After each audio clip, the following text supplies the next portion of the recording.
magbabahagi ng inyong pagdiriwang ang Pastor Sunday.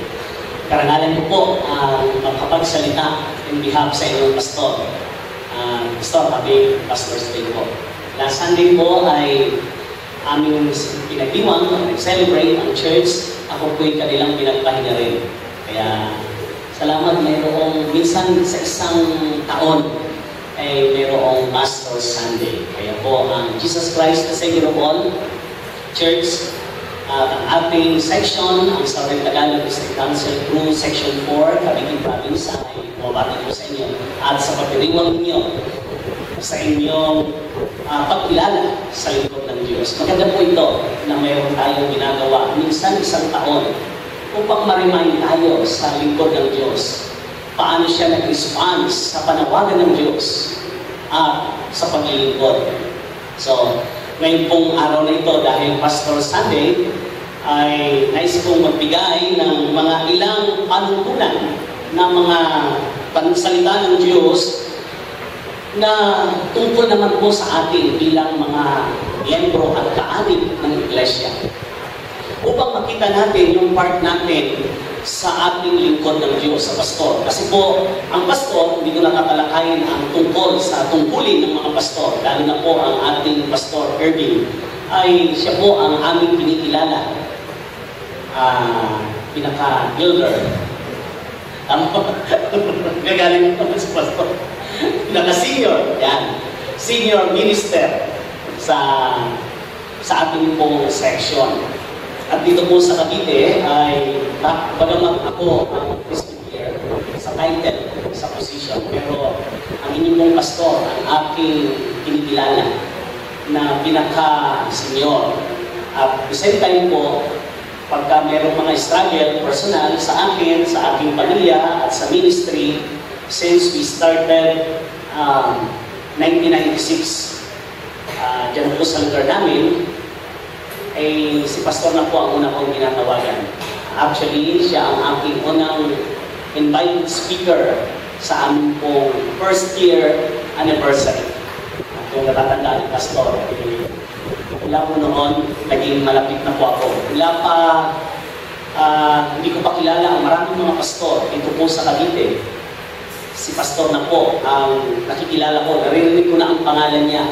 Ay tamang-tama, papunta ko sa Cavite. Sabi ko, narinig ko yung pangalang de Mesa. Kailangan mabuti ko yun. Pero masaya ako nang makilala ko si pastor. Akala ko nung una, kasi siya ay naging speaker namin sa baccalaureate service, isang gabi. Nagulat ako nung magsalita si pastor kasi mas maganda ng katawan ni pastor ngayon kaysa noon mas bayakit siya. Sabi ko, yan pala si de Mesa, yan pala yung narinig kong pastor de Mesa sa Cavite. Pero wala ko po, nasa Manila pa ako noon. Nung magsalita na si pastor, na-amaze ako, hindi pala pwedeng i-judge natin yung panlabas. Kasi tingin ko, payato, parang mahina, parang walang dating, parang yung boses niya. Pero habang tumatagal, parang busy si pastor. Habang tumatagal doon sa kalagitnaan ng kanyang preaching, umiinit po yung aking upuan, nagcha-challenge talaga ako. Hindi na ako lumapit kay pastor noon, mag-challenge siya for commitment doon sa mga estudyante. Kami po, nag-graduating students noon. Hindi po ako lumapit actually sa altar call niya. Doon lang ako sa upuan, umupo, pero iyak ako ng iyak. Hindi ko alam bakit. So nararamdaman ko, kasi naging struggle ako, nararamdaman ko talaga yung calling ng Panginoon.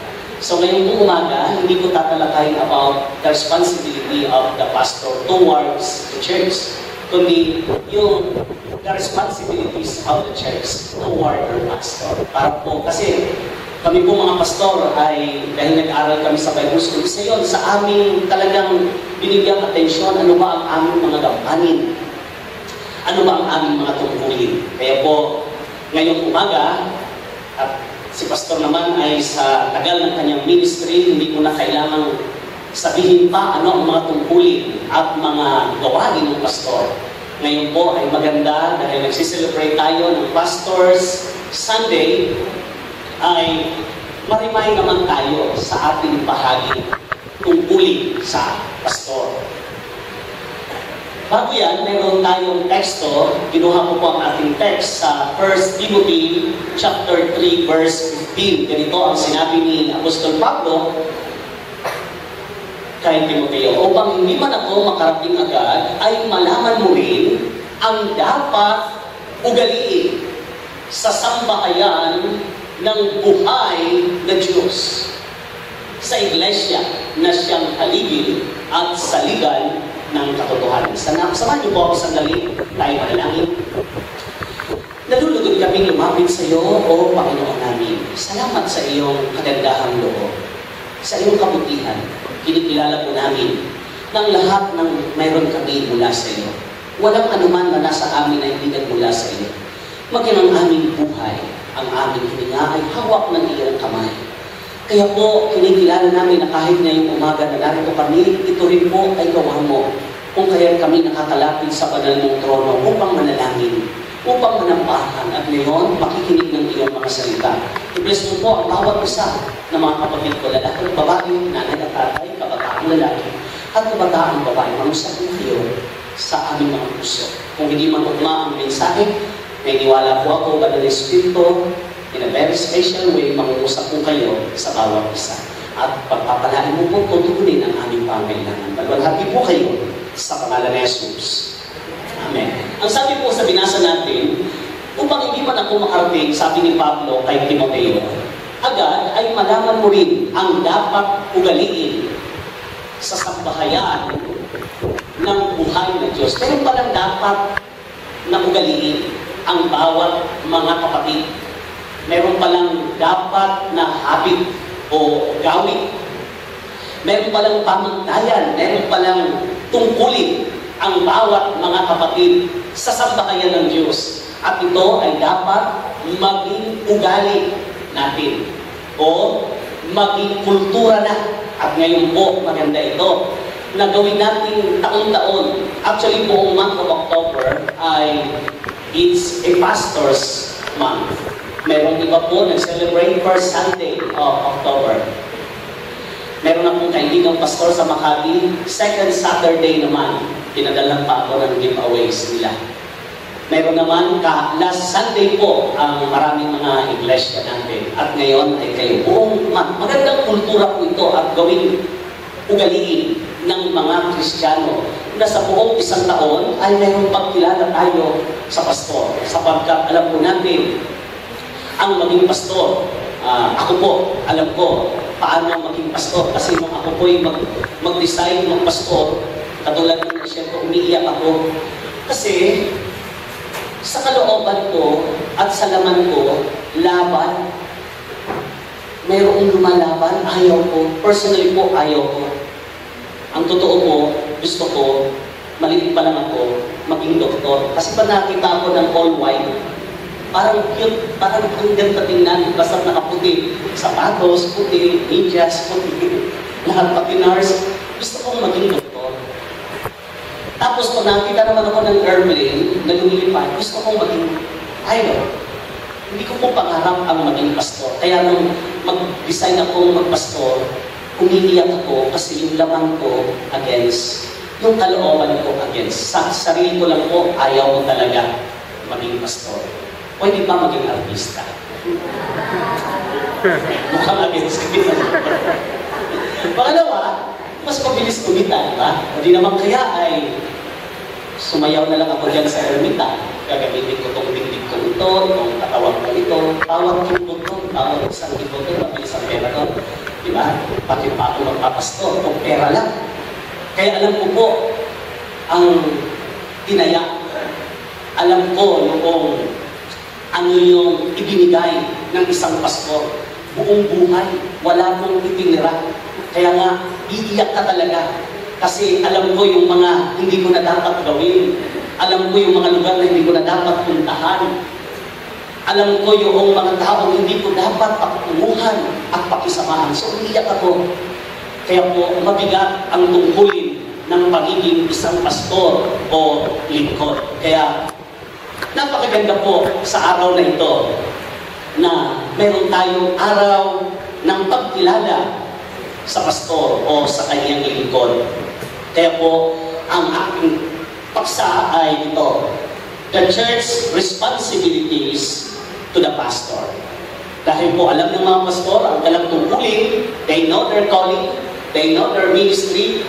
Ngayon naman, dapat malaman din ng sambahayan ng Diyos ano ang kanilang dapat na ugali, pakikitungo, responsibilidad para sa kanilang pastor. 5 lamang po. Number 1, para napaka-basic po nito, pray for your pastor. Kailan mo huling pinag-pray si pastor? Kasi po, nasanay na tayo, si pastor ang nag-pray sa atin.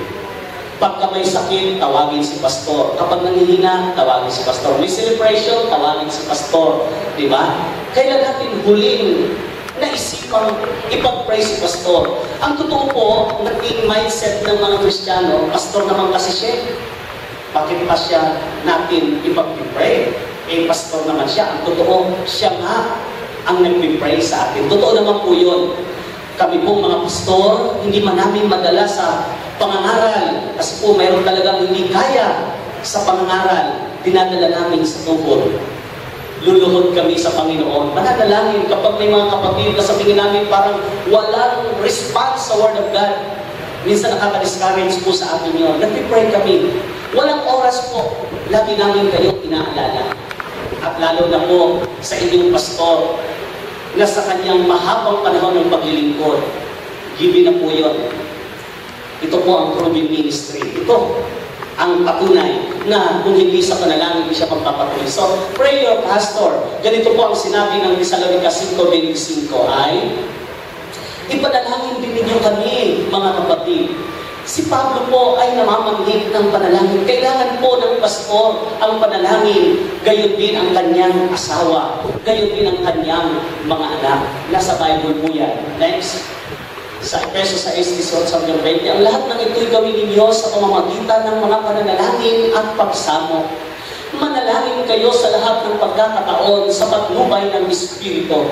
Kaya lagi kayong maging handa at patuloy na manalangin para sa lahat ng hiniran. So hindi lang po kayong mga miyembro, pati po yung mga lingkod ng Diyos, hiniran ng Diyos. Next. Ipanalangin din ninyong ako'y pagkalooban ng wastong pananalita upang buong tapang kong maipahayag ang hiwaga ng mabuting balita. Dahil sa mabuting balita nito, ako'y sinugo at ngayon natakaligalaan. Kaya ipanalangin ninyong maipahayag ko ito ng buong tapang, gaya ng nararapat. Sa wakas, okay na po yun. Ituloy na natin. Sa wakas, mga kapatid, ipanalangin ninyo kami upang ang salita ng Panginoon ay mabilis na lumaganap sa lahat ng dako at dakilak ng lahat tulad ng ginawa ninyo. Ipanalangin din ninyo na maligtas kami sa mga buktot at masasamang tao sapagkat hindi lahat ay naniniwala sa salita ng Diyos. Kaya mahalaga po ang panalangin para sa mga pastor. Kasi bukod sa maganda naman yung dala namin, mabuting balita, pero hindi po lahat ay tumatanggap sa mabuting balita. Ang totoo nga po, marami pa ang nagagalit. Alam ko, sa pastor, maraming karanasan na mga panahon, mayroong mga pagbabanta. Mga panahon na maging ang buhay namin ay nakataya. So mahalaga po ang panalangin. Bakit ba kailangan natin ipag-praise pastor? What should we pray for our pastor? Number 1, pray that he may be used by the Lord in ways that would be pleasing to Him, to God. So mahalaga po, kami bilang mga pastor ay pagbigay lugod sa Diyos. Bagamat totoong kami ay mga lingkod niya, pero kami mga tao rin. So, samahan po kami ipag-pray na lahat ng aming gagawin ay magbigay kaluguran sa Panginoong Diyos. Next, ano bang ipag-pray natin? Pray that God will keep him from errors. Kami pong mga nagtuturo, hindi po ligtas sa pagkakamali. Tao lang. Tao lang. So, ipag-pray niyo po ang pastor. Kasi anuman ang sasabihin namin, mag-determine ito sa eternity. Pwede kayong mapunta sa impyerno, pwede kayong mapunta sa kaluwalhatian. So you have to pray to the pastor. Kasi po, hindi madali ang magturo, sabi ni Santiago. Huwag ninyong hangarin na lahat kayo maging tagapagturo sapagkat ang hatol ay mabigat doon sa mga nagtuturo. Kaya, ipag-pray po natin si pastor. Pero alam ko po, ang inyong pastor dito ay saan mang dako at maging ang mga pastor, sinasaluduhan po siya. In terms of his preaching and teaching, meron pong abilidad at galing si pastor. Ang totoo po, isa akong tagahanga, kaya nga kapag nag-preach ako dito, pinakabalan ko, nagpapapray ako kay pastor. Kasi kahirap pong isuot ang sapatos ni pastor sa lugar ko. So, ako po ay humble na maging bahagi ng inyong pagdiriwang at napili po ng inyong leaders para po mag-share. Kaya po, salamat po sa inyo. So, pray niyo po ang pastor dahil kami tao rin. Pray that the Lord will give him sermons that will be edifying to the church. So, hindi naman po lagi ang mga preaching ng pastor ay nagpapalakas. Minsan, nasasaktan kayo, hindi sinasadya. Minsan, ang dating ay parang si pastor, pinapatamaan ako. Parang ang dating minsan, si pastor, personal ako. Mga kapatid, sorry po in behalf sa lahat ng pastor. Kung sa tingin niyo po, hindi totoo yun. Kasi po, kapag naghanda kami ng sermon, lagi namin iniisip, general as a church, kapag naghanda kami ng sermon, hindi nakatutok sa ilan, kundi sa pangmalahatan. Meron po kaming isang kapatiran, sabi niya, pastor, yung mister ko, first time na nagsamba, pero nung nagsamba po, pinamaan, hindi na umaten. Bakit? Ano ba ang sinabi ko? Ang sabi ko kasi, may mga tao, magsisimba lang kapag lahat bago. Bago sapatos, bagong pantalon, bago ang damit. Ay, tama nga, pastor, bago lahat ang suot niya. Sabi niya, napakawalan ng damit. Pastor niyo, pinatamaan pa ako. First time ko nga lang magsimba, alam pa niya, bago lahat ang damit ko, ang suot ko. Sabi ko, ganun ba? Wala akong alam. Malay ko bang bago lahat? Pero tinamaan siya. Mga kapatid, sorry po, pero ang totoo, walang hangat ng pastor. Kundi tayo'y turuan, gabayan, mapatatag at mapalakas sa pananampalataya. Amen? Pray natin. Ngayon, kapag ka may preaching ng pastor na mukhang tinamaan ka, open your heart to the Lord and pray, Lord, kung itong pinsahan ito talaga ay tinatanggap ko, alam ko, i-help mo ang aking Diyos. So, patulungan ka naman. Hindi lang yung i-appreciate natin yung pastor kasi na-bless tayo. Kahit nasaktan tayo, kapag ka nasaktan kayo, huwag kang magsisimangon, umiti ka lang para hindi halatang ikaw yun. Pinatamaan.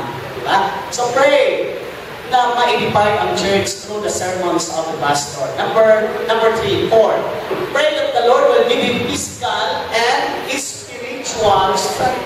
Kasi po, ang pastor, dahil na po ang inyong pastor, senior years na po. Kumbaga sa araw ay mga alas 4 ba, alas 3, panahon na. Ay kapag na pasikat pa lang. O nasa katangalian ko. Kasi 40 years old po, di ba? Dahil begins at 40. So nasa gano'n na akong edad. So magsisimula pa lang kung gumanon. Kahit nga po ako nakakaramdam na ng pagod. Pagkatapos kong mag-preach, pagkatapos sa hapon, kung mayroon pa kong invitation, church anniversary sa ating section, nag-preach ako. Pag uwi po sa gabi, mayroon pa kaming service, mag-preach pa po ako. Sa gabi po, hindi na ako nakakakain sa sobrang pagod. Minsan nga, nanonood ako ng balita, pinipicturean ako ng anak ko kasi natangan pala yung bibig ko. Tulog na pala ako sa sobrang pagod. Pinagtatawanan ako ng mga anak ko na nanonood. Nakakapagod po. Physically, spiritually, kailangan po namin ang inyong prayer. Lagi ko pong binibigay ang kredito sa mga kapatid na nag-pray. At saan ako magpunta kasi nararamdaman ko yung blessing at favor ni Lord. So mga kapatid, pray ko natin si Pastor, ang kanyang pamilya. Hindi ba si Pastor, kahit sa mga anak, may apo na si Pastor. Kung walang sakit si Pastor o ang asawa, kung ang anak at apo, nakakadagdag po yung burden sa amin. Sa halip na mayroon kami excitement na maglingkod sa Diyos, magdalaw, mag-aral, pero sa pamilya alam namin na mayroon problema, dagdag po sa amin ng pasado. So kailangan po ng pastor ang panalangin, physical and spiritual. Pray that God will grant him boldness of speech, clarity of thought, and the anointing of the Holy Ghost. So kailangan po ng anointing. Alam niyo po, ako'y naniniwala, ang pastor ninyo ay hindi lamang po magaling. Inikilala po ang kanyang galing kahit sa distrito natin. Inielect na po siyang superintendent nung nakarang eleksyon. Ayaw po niya. Sabi niya, magpo-focus na lang ako sa church. Isipin niyo po, ayaw niya ng title o ng posisyon. Gusto niya dito lang. So, totoo naman po yun. Ako ay nalilibay ang marami kong attention, hindi lang po sa church, kundi marami pa. Kaya nakita mo po ang inyong pastor na mas gusto niyang tumutok sa iglesia. Ayaw niya ng posisyon, ayaw niya magpa-elect. So, kung wala pong anointing sa haba na ng panahon ng pagpapahayag ng salita ng Diyos, gusto ko magtapat sa inyo, dito lang kung nararamdaman ko ni pastor. Bagamat, mas maigli pa ko ang panahon ko sa paglilingkod kaysa sa inyong pastor. Pero dumarating po sa tayo na kahit magdala ng Bible, ayaw ko. Ganun ba? Oo, kung kayo ginatapat, ako rin. Akala nyo, ang pastor hindi. May time po na mag-aral ng salita ng Diyos, ayaw. Hindi ko alam po kay pastor. Pero alam ko, tao rin si pastor, dumarating sa kanila. Pero no choice kami. Walang kaming magawa dahil kami ang itinalaga ng Panginoon Diyos na mangaral. Kung may time po na parang ayaw yung makinig sa pastor, ang totoo po, ang pastor may time din na ayaw sa salita. Kaya, kailangan po ng panalangin ng pastor. Tulungan natin siya sa panalangin. Kasi kung wala yung anointing ng Panginoon, malinaw na pag-iisip at katapangan para magsalita. Minsan po, sa pangangaral ng pastor ay parang matapang si pastor. Minsan naman ay parang ang bait-bait ni pastor. Ipag-pray po natin ang pastor kasi kailangan niya ang anointing ng Holy Spirit. Amen? Mahalaga po ito sa pastor. Next, pray that he will not become discouraged or burn out.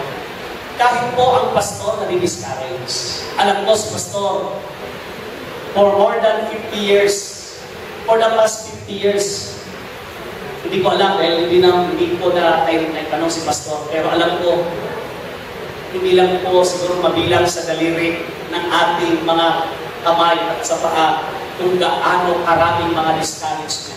Akala niyo po ang pastor, dahil pastor laging malakas. Akala niyo po dahil pastor ay hindi nag-discourage. Actually po, kami ang prone sa discouragement. Kasi po, na-absorb namin lahat. Ang pastor na-absorb kapag may lumapit sa kanya, umiiyak, nababagbag ang kalooban ng pastor. Kaya pag-uwi niya sa pamilya niya, baba ang kanyang mukha kasi dama pa niya, nasisense pa niya yung na-share ng problema ng asawa, ng kapatid, na may problema sa asawa, may problema sa anak. Ang hirap po ng isang pastor. Tapos, biglang akay ng pastor, may birthday dito, ipupunta si pastor. Siyempre, celebration. Galing siya sa malungkot, nakangiti siya. Siyempre, hindi naman pwedeng nasa celebration ay dala-dala pa rin niya yung birthday ng kapatid. Hindi si pastor dahil celebration. Pagkatapos, sa hapon, may pupuntang funeral service. So, siyempre, hindi naman nakangiti daw si pastor. Malungkot naman si pastor doon kasi may patay. Hindi naman pwede nakangiti doon si pastor. Pagdating ng gabi, may house blessing. Kung naman ni pastor, siyempre, hindi naman dadalhin ni pastor yung ambience ng patay. Hindi dapat dito nakangiti na naman si pastor. Isipin niyo po, heart attack at sakit ng pastor. Kasi yung mixed emotion, dala-dala niya. Pagkatapos pag-uwi pa sa bahay, may problema pa. Di ba pagkatapos niyang mag-sermon sa church, sa bahay, yung mga pastor, sinisermonan din ng second Holy Spirit in yung wife. Hindi ko alam, pastora, kasi siya na po. Sipin mo, nanalo si pastor, nag-sermon sa church, pagdating sa bahay, siya naman ang sinisermonan. Ako po, kung wala pa kaming anak, misis ko lang. Ikaw ba? Kabisaya, lahat po nakabilang kung ilang beses akong kabisaya. words. Nung una, parang ang sakit kasi, alam mo yung lalaki, pride, yung lalaki na ang misis mo, pinagsasabihan ka, masakit yun. Pero nung huli, tinanggap ko na. At unti-unti kong sinala yung pananagalan ko. Gandahan talaga para hindi lumabas yung totoo. Walang evidence, may evidence na siya ba? Lumabas yung pagkamisaya. Ay ngayon po, hindi lang isa dahil yung dalawang anak na babae, kritiko ko rin. Pagdating, nag-uunas ka pa, nabisaya ka, isa, dalawa, paano na yung bunso? Sure, yun ang mga critics ko. So, tatlo na po ang nagsisermon sa akin. Pa, hindi ko dapat ginawa ito. Pa, dapat ganito. Ako, ang pastor ko, walang mapaglagyan. Hindi namin kayang please lahat sa simbahan at sa aming pamilya. Kaya po halagang maunawaan natin kung talaga yung pastor para masense natin kailangan pala ipag-pray ang pastor. Kasi po, vulnerable ang pastor. Ang totoo nga po, ang mga pastor ay endangered species. Hindi, totoo. Invited po ako ngayon sa alumni ng Bible School. Tinanong ko po yung kitchen manager nung pumasyal ako. Ilan po ang estudyante ngayon? Wala pang 30. Ibig sabihin, kumukunti ang gustong magpastor. Naroon po ako sa PBS, Presbyterian Theological Seminary. Last month, meron akong dinaluhang seminar ko. Tinanong ko yung academic din nila. Bagsak daw po ang kanilang estudyante. Mayroon marami, Christian education naman, kaya naman bidabi, pero ang totoo, yung magpapastor, kunti lang. Dahil Bible College, alam ko, last year, speaker si pastor. Ilan lang po, wala pang bet, kahit 10 lang ang nag-graduate. Ano pong ibig sabihin nito? Kumukunti na po ang gustong magpastor. Sa ating pong distrito, siya o 11 po ang walang pastor na simbahan. So, kailangan po natin ipag-pray ang pastor. O kayo po, dito, sino gusto magpastor? O kita nyo, sa dami nyo dito, walang gusto kahit isa. Ako rin po, nag-challenge sa church. Sino ang gusto magpastor? Sino ang tagal? Pero doon sa nagbabantay ng gate na kabataan na lang pinagtaas. Ay, praise God. Pero sa isip-isip ko, kung hindi ka naman dapat magpastor. Yun pa, nagtaas. Pero hindi ko naman sinabi. Isip ko lang. May isa. Mga kapatid, kailangan po natin ipag-pray ang pastor. Vulnerable na po. Mapalag po tayo. Dito, mayroon kayong pastor. Sa ating Southern Tagalog District Council, mayroon pong 11 church na walang pastor. Ang mother church ko po, Las Piñas, malaking church po yan, pastor. Christian Life Center, na pinanggalingan po ni Chris Eaton, isang Australian missionary pastor. Pinilitan ni pastor, nasa Singapore na. Ngayon po, walang pastor. Ang nag-take over, mga leaders, nagpapalit-palit sila every Sunday. Nahirapan pati ang congregation. Hindi makapag-establish ng talang relationship sa pastor kasi leadership team every Sunday iba-iba. So, hanggang ngayon wala pong pastor ang aming mother church. Kinukuha ko, sabi ko, sorry, mas in love ako dito sa lugar ko. Doon po, ang sabi sa akin, hindi ka na magbabayad ng kuryente sa ng church. Gasol, sagot ng church. Mayroong isang sakong bigas, sagot ng church. May sasakyan ang church, sagot ng church, pati gasolina. Telepono, mayroon sa church. Wala ka nang babayaran upa ng bahay, mayroon ng church. Name it! Kasi po, may kaya eh. Las Piñas Church, sa likod lang po ng munisipyo, mayroon tayong sipahan dyan. Ngayon po ang pangalan, Jesus, Lord of all. As a prayer. Hindi ko po kinuha. Kung wala pong pastor ang hindi gusto yon. Kasi wala ka nang isipin pa. Tuto ka na sa pangangaral, pananalangin, at pangangalaga. Pero hindi ko po tinanggap kasi isinans ko yung kalooban ni Lord. Dito ko nararamdaman sa lugar na ito ang pagtawag. Kasi hindi po kami active sa tatanggapin namin. Ang pastor ko, kung pera lang, katulad nga po ng sinabi ko, ang mga pastor ay may kakayahang kumita ng pera. Pero dahil nga sa tawag ng Diyos, ay tumugon. Kaya po, kailangan natin ipag-pray. Makalang po kayo, meron kayong pastor dito, na mula pa noon hanggang ngayon, parang yun, so pastor, wala naman hanggang ngayon. Diba? Bihira po ang pastor sa isang local church na isa lang din ang kanilang pastor. Mga kapatid, maraming simbahan. Mayroon nga po akong alam na simbahan, 15 years, 15 din ang naging pastor. Taon-taon kasi.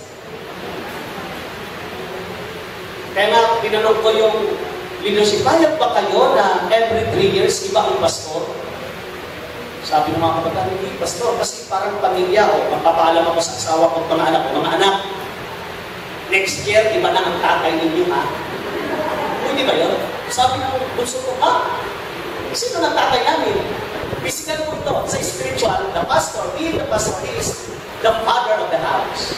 Ang pastor po, bilang we are family, as big family, and the pastor as the father of the house. So, kung taon-taon o every 3 years, papalitan ng pastor, payag kayo na sa bahay ninyo, magpapaalam na kayo sa iyong asawa, mahal ko, mga anak, bukas, iba na ang asawa mo, iba na ang mga tatay ninyo. Sasabihin mo ko, sino na ang tatay ko? Basta may darating. Iba na naman.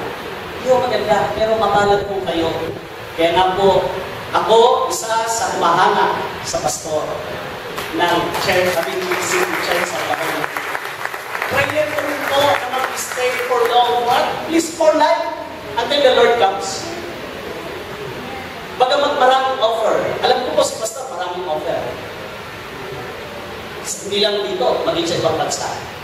Pero, nag-stay siya. Yan ay dahil sa tawag ng Panginoon at sa pagmamahal sa kongregasyon. Meron pa bang makakatumbas na? Wala po. Tawag kasi kahit kami po. Kaya po, we need to pray our pastor. Amen? Amen.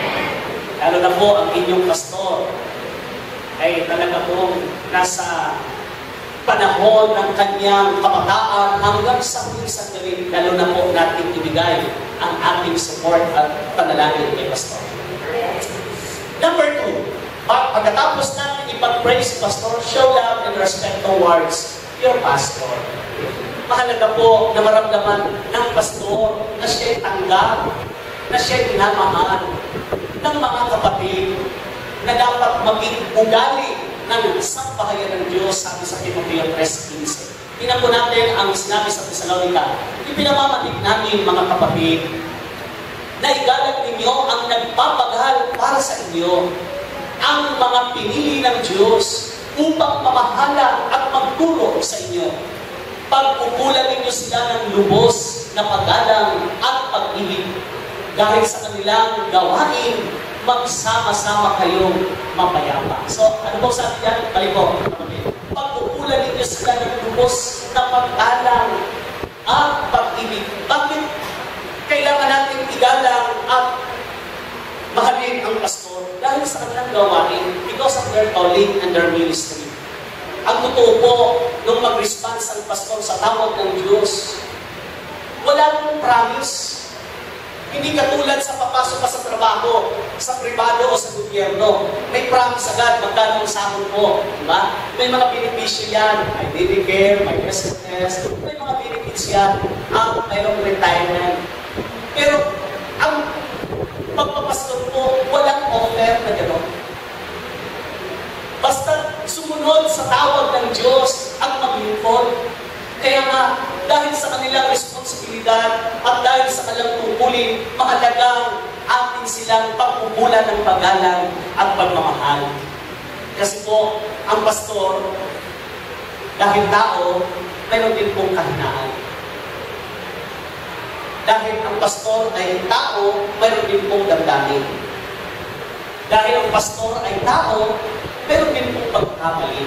Kahit sabihin na natin may kahinaan ng pastor, may pagkakamali ang pastor, pero dahil po sa kanilang tawag at sa kanilang ministeryo, marapat pa rin silang bigyan ng paggalang at pagmamahal. Amen po ba? Yes. Hindi matatawaran yun, mga kapatid. Hindi matatawaran. So kahit nga po, sabihin na natin, mayroong mga kapintasan ng pastor. At kung minsan naman, walang makitang kapintasan sa pastor, maghahanap sa iba, sa misis ng pastor. Wala makitang pintas kay pastor. Eh, yes, pastor, yung misis. Ako, yan. Kung pag wala naman sa misis, sa mga anak naman ng pastor. Kaya nung sa church ko, nasabi ko minsan, mga kapatid, huwag niyong ikumpara ang misis ko sa akin. Kasi po ang misis ko, napaka-strong. Hindi siya katulad ko na kahit sino pinakausap. Sabi ko, ma'am, kapag-usap ka naman kahit kanina. Hindi nga ako ganun katulad sa iyo na kahit sino pinakausap. Kala ko kahit sino, kahit mga bata. At nag-ikot pa ako, ay siya. Kasi nung babati sa kanya, babati siya. Sino kakausap siya, kakausap siya. Hindi po bang may pagka-suplada na wala, basta gano'n siya. Pero hindi naman siya, gano'n, may narinig ako, si pastor, okay, pero yung business ni pastor. Suplada. Pero at si pastora dito, mukhang malang hindi naman si pastora. Pagkatapos, yung ba, papansinin po, kaya sabihin na po natin, mayroon tayo hindi na gustuhan sa pastor o sa pamilya ng pastor, mga kapatid. Mayroong kahinaan din po yan.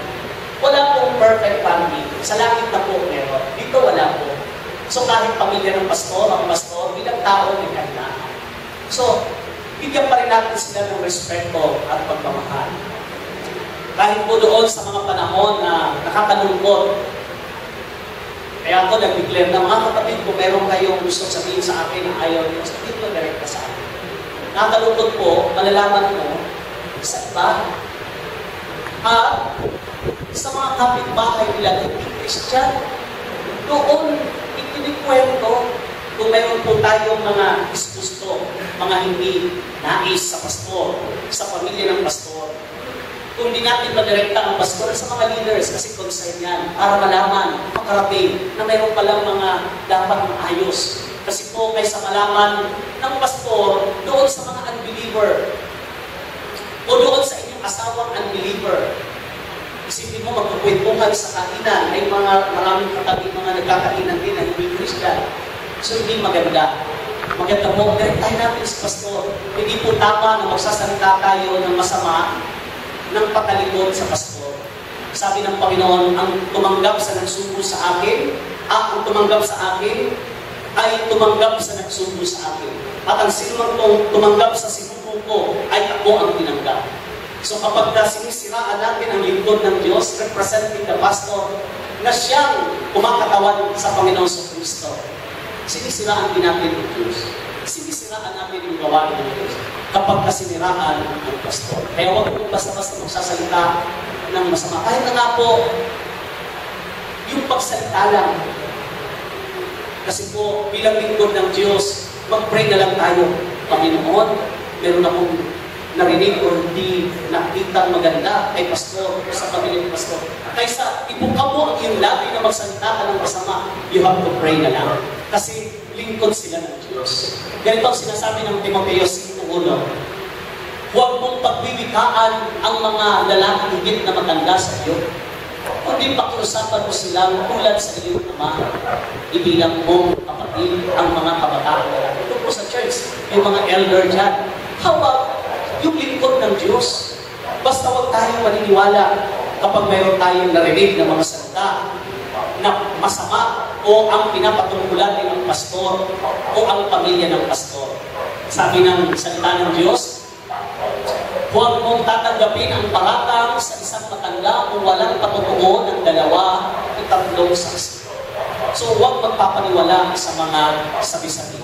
Mahalaga po, kung mayroong naninira sa pastor, hindi tayo. Tayo dapat ang nag-depend sa pastor. Hindi yung tayo pa ang umaatake, patalikod pa man din. Kundi dapat ang mga miyembro, kaanib, ang dapat ugaliin, ang sabi ni Timoteo, sasampahayan ng Diyos, sila yung mga defender. Eh, pastor, naalala niyo po si Jesus Christ na umulihin? Pinagtanggol siya ni Pedro. Sabi niya, hindi pwede. Nahulihin ninyo ang aking master. Dadaan mo na sila sa ibabaw ng aking bagbay. Hindi pwede mangyari yun.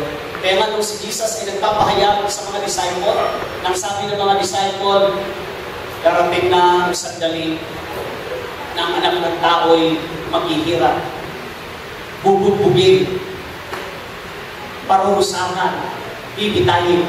Tumindig si Apostol Pedro, pinagtanggol niya si Jesus, ang sabi niya, hindi pwede yan mangyari sa inyo, Panginoon. Kaya nung dumating na yung mga huhuli kay Jesus, yung alipin ng high priest o dakilang sacerdotes, mahal ko ba yun? Huhulihin si Jesus, tinaga ni Pedro. Ganun niya, pinagtanggol si Jesus. Tinaga, ang sabi ko ng mga Bible scholar, talagang target ni Peter sa lig. Nakailag lang, nahagip ang tenga. Eh, nakita ni Jesus, sabi niya, Pedro, ang nabubuhay sa pagaling ni mga tayo. Itabi mo yung pagaling mo. Kinuha ni Jesus yung tengang dalaglag. Eh, siyempre, pinikita na ng mga buwang hangin at dumi, pinagpag ni Jesus. Tapos, tinitipuli, pasensya ka na dito sa akin. Talagang defender ko yan, pinalik niya. Magaling na surgeon si Jesus. Ano bang issue doon? Dapat ang mga kapatid sa church, sila yung magpo-protect sa pastor at sa pamilya ni pastor. Hindi sila yung nangunguna pa para sirain si pastor ang pamilya ni pastor. Pagka ganun mo, sinisira natin ang gawain ng Diyos. Kapag sinisira namin ang gawain ng Diyos, sinisira natin ang pangalan ng Panginoon. Huwag po tayong lumaban sa lingkod ng Diyos para tayong sumikat sa matalas o sa matulis na tulos. Hindi ko po kayo tinatakot, pero marami po akong kwento. Meron po akong pastor na nakasama, yung tsuhin ko galit sa pastor ko nung kabataan pa lang ako. Dahil nahilal ako ng pastor. Lasing siya, magkasama kami ng pastor. Pinagbigaan ng masama yung pastor ko, nakasama, hindi nagsalita yung pastor ko. Hindi lang po yun, sinampal niya. Sa harapan ko po, hindi ako nakatimo. Hindi ko na ipagganti si pastor, pero hindi ko rin magalaw yung tsuhin ko. Tinabi ko na lang si pastor. Alam mo, dahil ang hanap buhay noon ay nagpapakutok sa dagat, yung pinangsampal niya, naputol. Sabi ng pastor ko, sabi ng Panginoon, sino mang umusik, ipanalangin. Huwag sumpain kung ipagpalain. Ipag-pray natin. Ang sama ng loob ko doon sa pastor ko, ipag-pray pa raw namin na magpalain yung kapatid na yun, ay yung tsuhin ko. Nung naputol, putak pa, pastor, naputukan yung tsuhin ko, putol ang kamay. Alam mo ba, pastor, yung pinagsampal sa iyo, yun ang naputol. Sabi ng pastor, huwag kang matuwa ko. Huwag kang matuwa. Malungkot ka ba kasi ang pag-ahatol ng Diyos ay dumating sa Kanya. Ipag-pray natin siya na huwag siya mapahamak. Nabuhay po siya. Hindi nga lang, putol na. Lumapit yung kay pastor, lumukot, umiiyak, humingi siya ng tawad. Marami ba akong kwento? Nung ako'y kabataan pa, nagpapastor po sa Umang niya. Inangat ko ng isang lasing. Ikaw, akala mo kung sino ka? Sabi sa akin, ang bata-bata mo ba? Akala mo kung sino ka nangangaral dito sa amin? Eh, nagkakaroon po ako ng mga street evangelism, ganyan. Tatayo lang po ako dyan. Maraming tao, mga kababayan! Gano'n ako nagkatubahan. Para ako sila ulo na naman. Tingnan ninyo! Gano'n ako. Ay, may mga nagiinuman, may mga nasusugan. Alam niyo po, siyempre kami nangangaral, walang sisinuhin. Kaya katulad ko po sa inyo, sinabi sa inyo kanina, hindi porke tinamaan kayo, galit na ang pastor sa inyo, o pinipersonal kayo ng pastor. Walang personalan dito, salita ng Diyos yan, nagaling sa akin. Alam niyo po, sabi sa akin, huwag ka nang babalik dito. Hindi ka na makakatulong dito. After a week, hindi na siya nakatulong doon kasi sinaksak siya. Patay. Okay. Marami po. Pero ang akin lang ay ito. Sa halip na sirain natin ang pastor, kapag sinisira natin ang pastor at ang pamilya, sinisira natin ang gawain ng Diyos. Indirectly, sinisira natin ang Diyos. Gawain lang po ng demonyo yung naninira sa gawain ng Diyos. Amen? Yes. Oh, guys, sabi mo sa iyo katabi, sige po, huwag ka magpapahalaga. Pinatamaan tayo.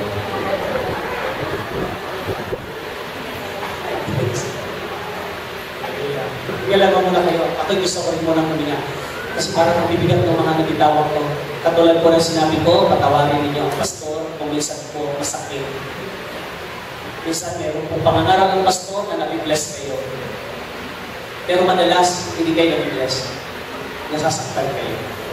Pag may sakit po ang tao,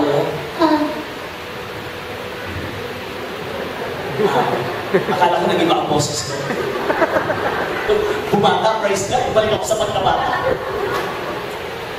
Alam niyo kapag may sakit ng tao, kahit saan mo yung masakit. Ano ba? Bawa, may sakit siya sa loob lang, internal organs. Iangat mo lang yung pa niya, Pero kung gano'n, may sakit lang doon. Iangat mo yung ulo niya, lahat masakit. Kaya po, hindi lahat ng pangangaral ng pastor natutuwa tayo. Kahit ganun po, respect and love your pastor. Amen? Respect and love your pastor. Kahit hindi ka na-bless, minsan nga lang ako na-bless pastor, sa isang buwan, isang beses nga lang. Kahit na ganun, you have to respect and love your pastor. Kasi po, pag ginawa mo yun para sa Panginoon. Nakikita ng Diyos ang laman ng Diyos. At sabi ni Lord, pakatarungan siya, hindi niya lilimutin ang iyong ginagawang kabutihan. Hayagan o talikuran, harapan o talikuran sa lingkod ng Diyos, sa kanyang pamilya, para sa gawain ng Diyos. At kapag tinutulungan natin itatag ang pastor at ang kanyang pamilya, ang totoo po niya, tinutulungan natin itatag ang iglesia. Ang pamilya po ng pastor ang nagre-represent sa congregation. Kaya ang sabi ni Paul, how can a man manage the church or the family of God if he cannot manage his own family? So, tulungan po natin ang pastor at maging ang pamilya ng pastor. Pag ibayuhin ninyo ang ibinibigay sa matatanda, mahusay mamahala, lalo na yaong nangangaral at nagtuturo ng salita ng Diyos. So, diyan po ay pinapakita dahil sa kanilang pagturo at pangangaral, sa kanilang pamamahala, marapat lamang na sila ay ating bigyan ng paggalang at pagmamahal. Ito po ay hindi makatawaran na kabayaran at totoo, hindi mababayaran ang ating paglilingkod sa Diyos. Next. Pangatlo, follow and obey the truth the pastor preaches.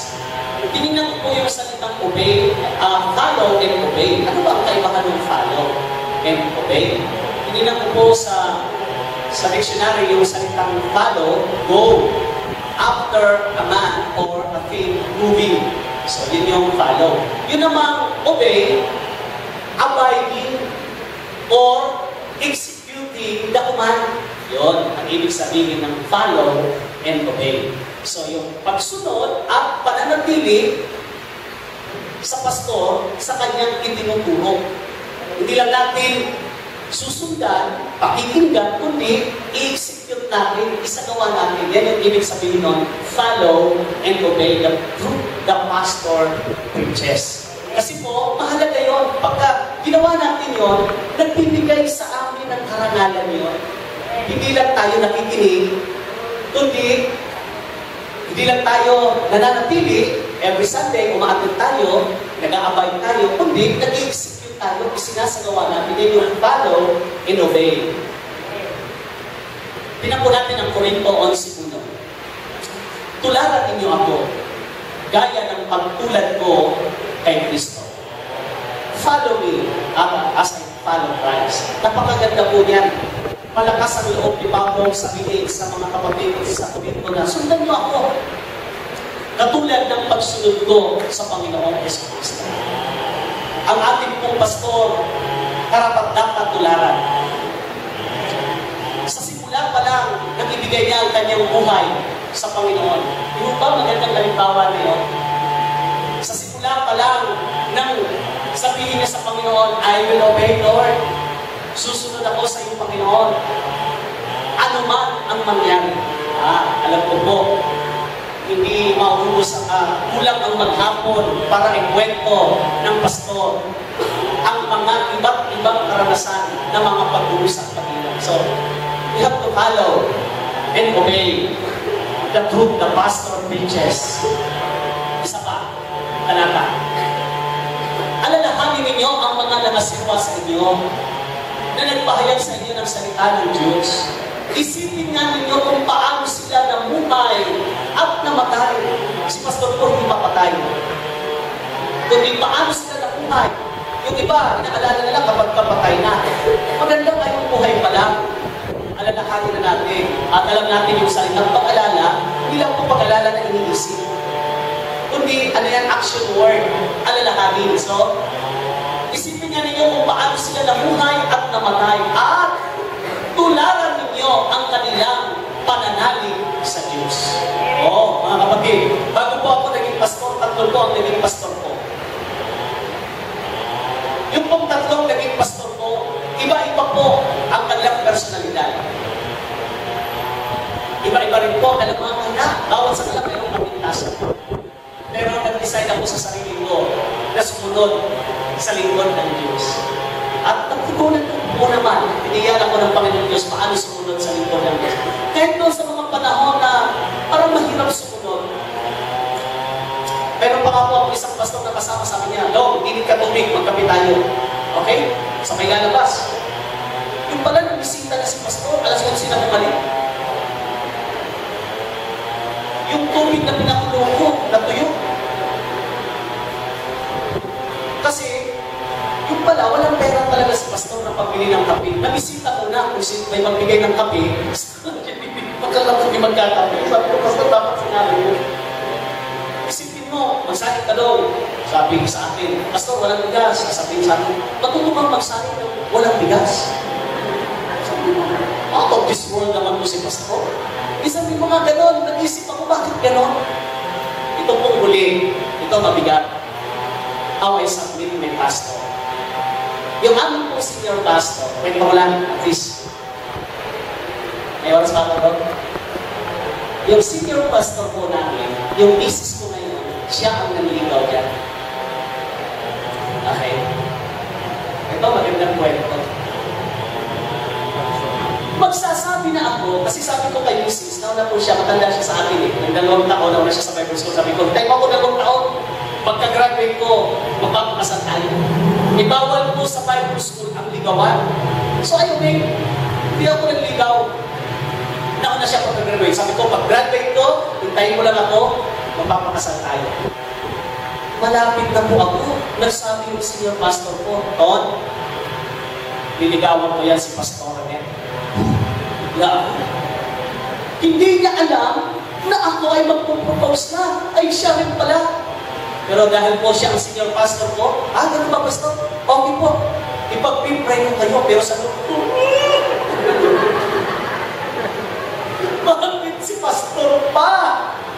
Pero dahil po, totoo po ito, dahil po siya ang senior pastor ko, nag-ibuhay ako. Masakit sa kalooban. Pero dahil siya ang senior pastor ko, okay po, pastor.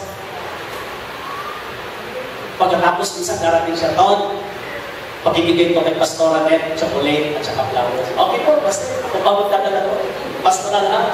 Pastoral! Yuhuu! Masakit sa kalooban ko po. Pero pastor ko yun eh. Inuutusan ako. Ay, okay. Ito, may regalo sa'yo. Si pastor.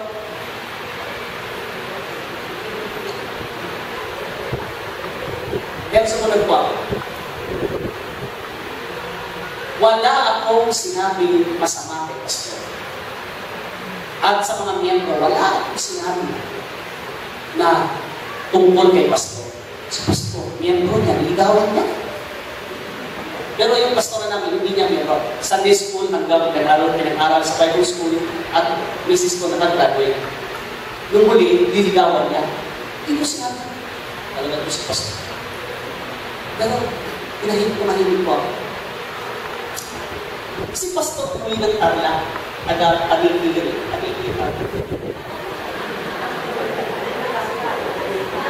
Nakakita roon. Eh, talagang yung naliligaw kay pastor, ay siya sinasagot. Ang hindi niya alam sa akin may gusto.